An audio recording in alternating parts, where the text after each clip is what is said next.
কি বাবু, গণেশ ঠাকুর ওই রকমই হয়েছে তো, যেরকম তুমি চাইছিলে? হ্যাঁ আঙ্কেল, আমার গণেশ ঠাকুর ঠিক সেই রকমই, যেরকম আমি চাইছিলাম।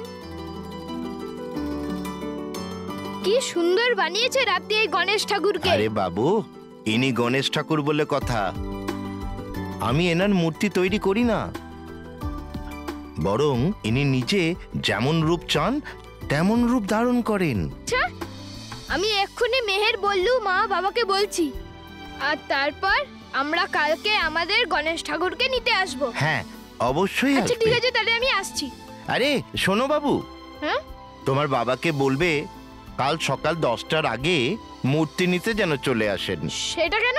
কারণ কাল আমার বাড়িতেও গণেশ ঠাকুরের স্থাপন হবে, আর আমি কাল সকাল 10টার পরে দোকান বন্ধ করে দেব। তারপর তুমি গণেশ ঠাকুরের মূর্তি পাবে না। আঙ্কেল, আমরা তো 9টার সময় চলে আসব। 1 বছর ধরে অপেক্ষা করছিলাম আপনাকে আমাদের বাড়িতে নিয়ে যাওয়ার জন্য। আপনি যখন আসেন, আপনার সাথে সাথে চারিদিক আনন্দে ভরে ওঠে।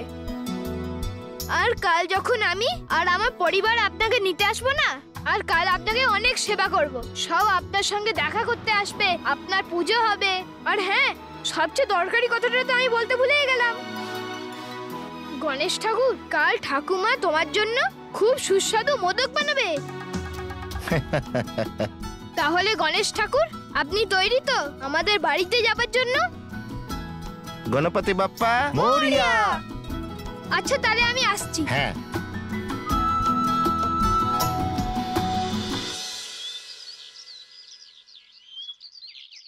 গণেশ ঠাকুরের পছন্দের মোদক। এবার যখন গণেশ ঠাকুর আসবেন, তখন সবার আগে উনিই ভোগ খাবেন। হ্যাঁ।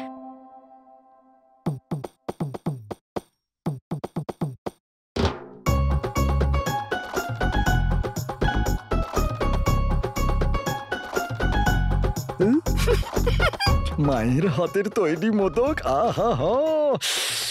সরি মা, 1 বছরের অপেক্ষা হয়ে গেছে, এবার আর 1 মিনিট অপেক্ষা করতে পারবো না। আহা হা হা।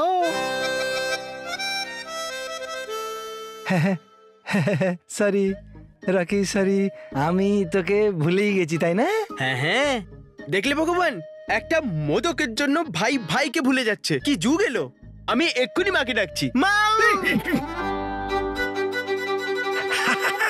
লাকি, মা যদি জানতে পারে না, আমরা দুজনেই মোদক পাবো না। তাই চুপ কর, চুপ, একদম চুপ। হাই, আস্তে।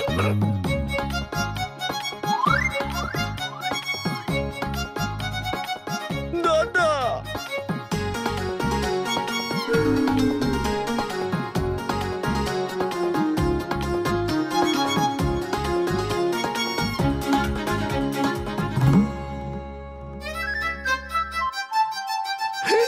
মামা, আমি চুরি করিনি, এই তো মানব চুরি করছিল। না না, আমি এটা চুরি করিনি, এটা বললো চুরি করেছে। বল এটা ধর। আরে এটা আমিও চুরি করিনি, এটা রকি কাকু চুরি করেছে।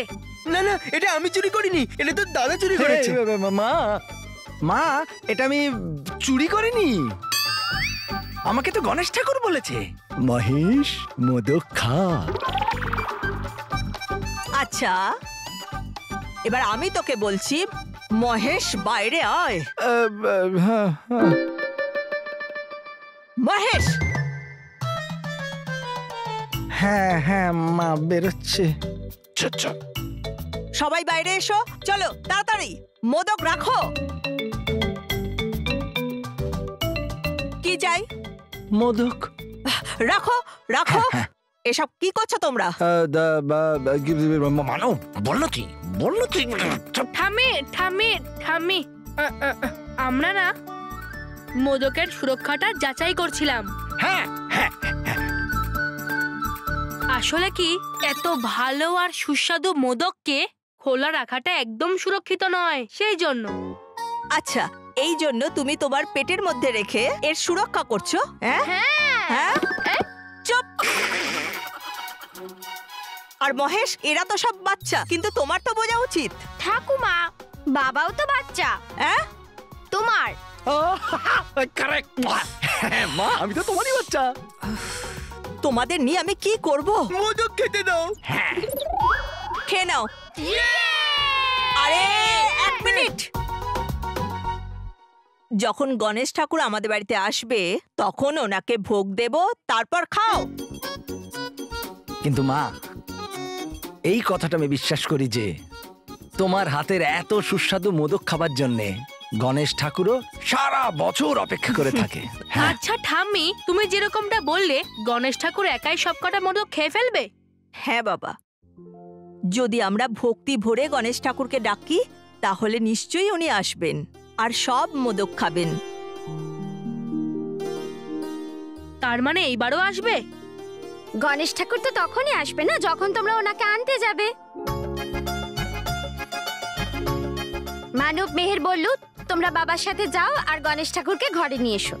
আর মহেশ, তুমিও তাড়াতাড়ি তৈরি হয়ে নাও। হ্যাঁ বাবা, তাড়াতাড়ি তৈরি হয়ে যাও। ওই যে মূর্তিওয়ালা আঙ্কেলটা আছে না, উনি বলেছিলেন 10টার মধ্যে পৌঁছে যেতে, না হলে উনি দোকান বন্ধ করে দেবে 10টার সময়। হ্যাঁ, হ্যাঁ, আমি এক্ষুনি তৈরি হয়ে নিচ্ছি। এই যাব, এই আসবো, কিন্তু তার আগে গণপতি বাপ্পা মঙ্গল মূর্তি, গণপতি বাপ্পা মোরিয়া মঙ্গল মূর্তি, মোরিয়া গণপতি বাপ্পা মোরিয়া মঙ্গল মূর্তি, গণপতি বাপ্পা মোরিয়া। চলে গেছে ওরা। বস, তুমি না বাদাম খাও। কেন? কারণ বস, ওইটা খেলে যদি তোমার একটু বুদ্ধি চলে আসে। যখনই দেখি তখনই উল্টোপাল্টা কথা বলে। বস, এটা উল্টোপাল্টা কথা নয়। আজ গণেশ চতুর্থী আর তুমি গণেশ ঠাকুরের মূর্তি নিতে বেরিয়েছো। হ্যাঁ বস, তোমাকে মূর্তি আগে বুক করে নেওয়া উচিত ছিল। এখানে এরকম চলে না যে আজকেই তুমি ডিসাইড করলে আর আজকেই তুমি গণেশ ঠাকুরের মূর্তি পেয়ে যাবে। আমি কিচ্ছু জানি না। আমি যখন একবার ডিসাইড করে নিয়েছি যে আমি গণেশ ঠাকুরকে আমার বাড়িতে আনবো, তার মানে আনবো। কেউ ঠিক কথাই বলেছিল, মোষের সামনে বিন বাজানো বেকার। আমার কথার মানে যে এত কম সময়ের মধ্যে কোথা থেকে পাবো গণেশ ঠাকুরের মূর্তি? মোটু, সরি মন্টু বস, আমরা সব দোকানে দেখে নিয়েছি আর আমরা কোনো দোকানেই গণেশ ঠাকুরের মূর্তি পাচ্ছি না। সব মূর্তি আগে থেকে বুক। পাবো, আমার পছন্দের মূর্তিই পাবো, কারণ আমার ডিকশনারিতে ইম্পসিবল ওয়ার্ড নেই। আচ্ছা, কোথা থেকে কিনেছিলে এরম বাজে ডিকশনারি? আর কেনারই ছিল তো 10-15 টাকা যোগ করে ইম্পসিবল শব্দযুক্ত ডিকশনারি কিনতে পারতে।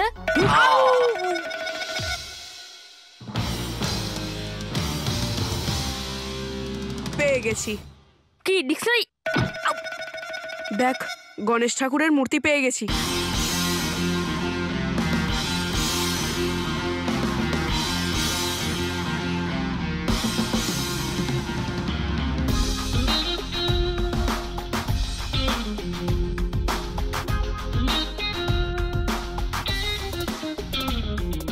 এই গণেশ ঠাকুরের মূর্তিটা আমি আমার বাড়ি নিয়ে যাব।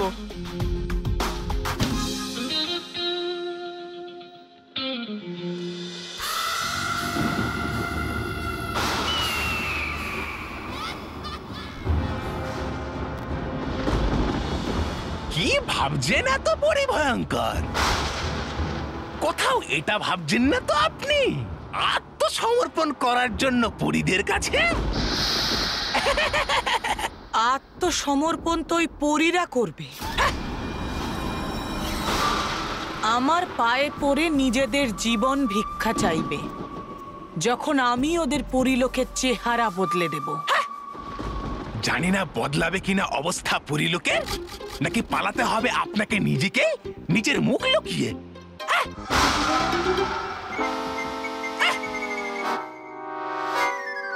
কি বললে? জয় হো পরি ভয়ঙ্করের, জয় হো। হ্যাঁ, তবা তবা।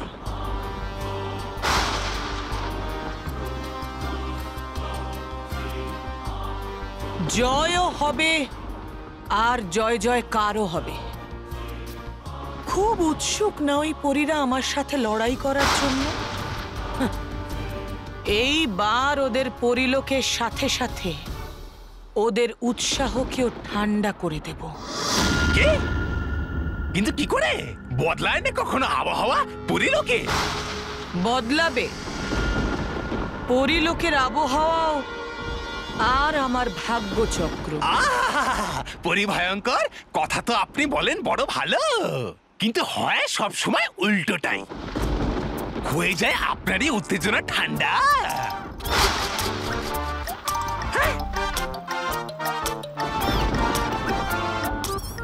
তাহলে ঠিক আছে, তোমার উপরেই প্রয়োগ করে দেখি যে পরিলোক ঠান্ডা হবে নাকি আমার প্রহার। আমার উপর না পরিভয়ঙ্কর, না না পরিভয়ঙ্কর। খবরদার নড়ার চেষ্টা করলে তবা তবা ইঁদুর বানিয়ে দেবো এক্ষুনি। না না পরিভয়ঙ্কর, না পরিভয়ঙ্কর, না পরিভয়ঙ্কর।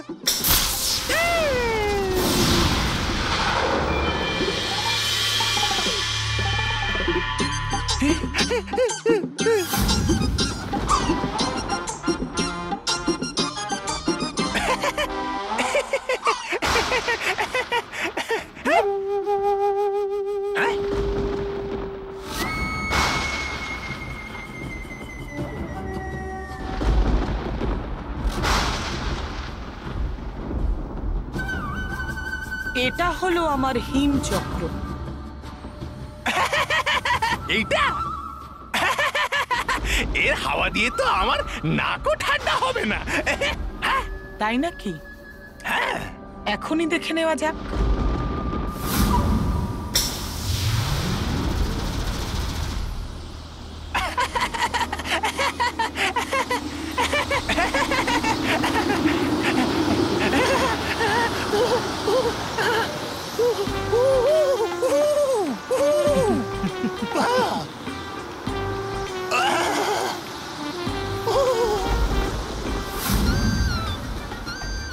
পরিভয়ঙ্কর, বাঁচিয়ে নিন আমায়, লাগছে ঠান্ডা।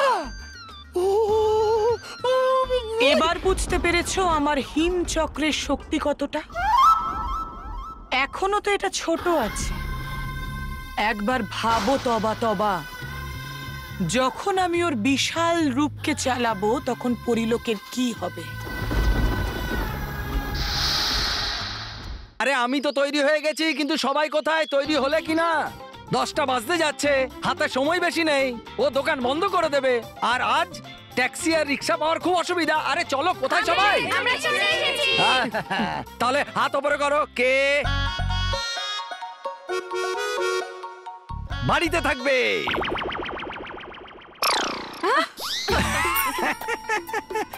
ওকে ওকে ওকে ওকে, চলো তাহলে আবার হাত ওপরে করো। কে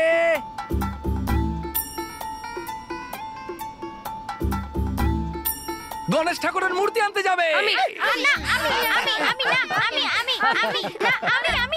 আরে সবাই গণেশ ঠাকুরকে আনতে যাবে তো, মন্দির সাজানো বাকি আছে, আমাকে কে সাহায্য করবে? 1 মিনিট মা। মেহের বাবা, তুই একটা কাজ কর, তুই আমাদের সাথে ঘরে থেকে যা। আমি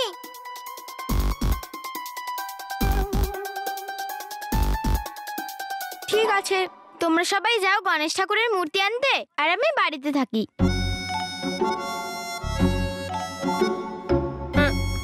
মা, তুমি এত টেনশন কেন করছো? আমি তো আছি ঠাম্মিকে সাহায্য করার জন্য। আর তাছাড়া মেহের এসব সাজানো গোছানো করতে পারে নাকি? হ্যাঁ, এই বললো লাল্লু। আরে আমিও এসব সাজাতে গোছাতে পারি নাকি?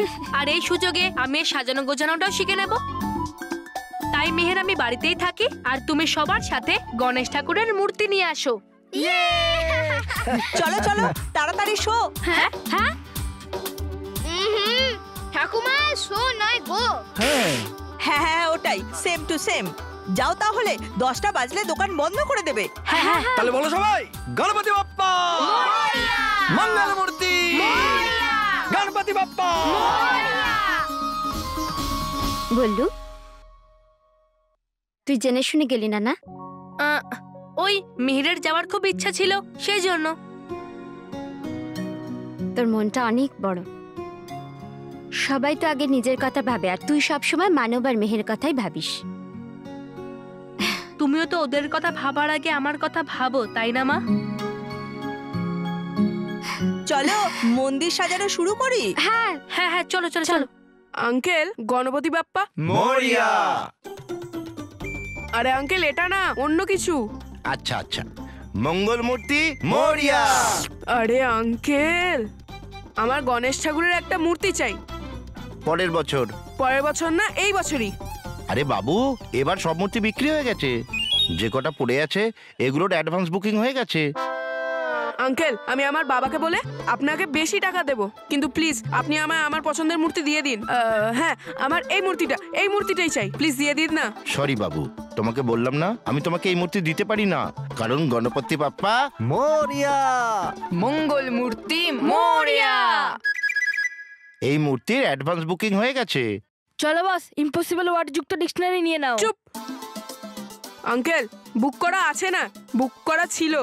এবার এই মূর্তিটা মন্টু দ্য গ্রেটেস্ট লাখানির পছন্দ। আপনি চাইলে আমার বাবাকে বলে আপনাকে দ্বিগুণ টাকা দেব। না। 3 গুণ। না। 4 গুণ। এই রোহিত কুশল, কম হলো 8 গুণ। রোহিত কুশল। বাবু, গণেশ ঠাকুরের মূর্তি শ্রদ্ধা ভক্তি দিয়ে পাওয়া যায়, টাকা দিয়ে নয়। বস, টাকা তো আমাদের কাছে নেই, সেটা তুমি দিয়ে দাও। শ্রদ্ধাকে আমরা নিয়ে চলে আসছি। চল রোহিত, চল। আরে দাঁড়াও বাবু, তোমরা এই মূর্তি তখনই পেতে পারো যদি এই মূর্তির লোক 10টার আগে মূর্তি নিতে না আসে তখন। কিন্তু আঙ্কেল, এই মূর্তিটা কার? গণেশ ঠাকুরের। মানব ঢালির। মানব ঢালি? ও মানব ঢালি। দেখলি রোহিত কুশল, গণেশ ঠাকুরও এটাই বলছে যে উনি মানব ঢালির বাড়িতে নয়, মন্টু দ্য গ্রেটেস্ট লাখানির বাড়িতে যেতে চান। এবার আমি মানব ঢালির থেকে এই গণেশ ঠাকুরের মূর্তি নিয়েই ছাড়বো। আঙ্কেল, ঠিক তো? যদি 10টার মধ্যে মানব ঢালি না আসে তাহলে তুমি আমায় এই মূর্তিটা দিয়ে দেবে? হ্যাঁ ঠিক। রোহিত কুশল, ফলো মি। গণপতি বাপ্পা মরিয়া। মঙ্গল মূর্তি মরিয়া। তোরা বুঝে গেছিস তোদের কি করতে হবে? হ্যাঁ বস, আমরা বুঝতে পেরে গেছি যে আমাদের অন্য দোকানে গিয়ে তোমার জন্য মূর্তি আনতে হবে। বস, আমরা তোমার কথা বুঝতে পারি, কারণ বস আজকাল তুমি মানব মেহেরের হাত থেকে রাখি নিতে পারো না, মূর্তিটা আবার কি করে নেবে? তোদের মানবকে এখানে 10টার আগে আসার থেকে আটকাতে হবে। বস, ওই কাজটা তো তুমিও করতে পারো, শুধু তোমাকে মাঝ রাস্তায় দাঁড়িয়ে থাকতে হবে। যদি আমি মাঝ রাস্তায় দাঁড়িয়ে থাকি তাহলে ওরা এখানে আসতে পারবে না। কি করে? কারণ বস, হাতি যদি মাঝ রাস্তায় দাঁড়িয়ে পড়ে তাহলে ট্রাফিক জ্যাম হয়ে যায় না। ও হাতি, হাতি মাঝ রাস্তায় দাঁড়িয়ে যায়, রাইট? গণেশ ঠাকুর দেখছেন? হ্যাঁ, গণেশ ঠাকুর দেখছে তো, তাই মন দিয়ে শোনো। হ্যাঁ, তাহলে আমি কি বলছিলাম? হ্যাঁ, মানব মেহেরকে তোদের এখানে 10টার আগে আসার থেকে আটকাতে হবে। আজকে এটা গণেশ পুজোর প্রথম দিন, রাইট? তাহলে ওরা অটো বা ট্যাক্সি কোনোটাই পাবে না, তাই তোরা আমার গাড়ি নিয়ে যা আর ওদের এখানে আনার বাহানা দিয়ে পুরো মুম্বাই দর্শন করা 10টা অবধি, বুঝলি? আর যেই 10টা বাজবে গণেশ ঠাকুরের মূর্তি আমার হয়ে যাবে। কিরম লাগলো আমার প্ল্যান? গুড প্ল্যান বস, গুড প্ল্যান। কিন্তু বস, একটা জিনিসই নেই। কি কমতি? পিৎজা আর বার্গারের। চল কুশল, চল চল চল। হ্যাঁ চল চল। 9টা বেজে গেছে, 10টা বাজতেই গণেশ ঠাকুরের মূর্তি আমার হয়ে যাবে। এই মূর্তি আমার হওয়া থেকে আমাকে বালবিরও আটকাতে পারবে না।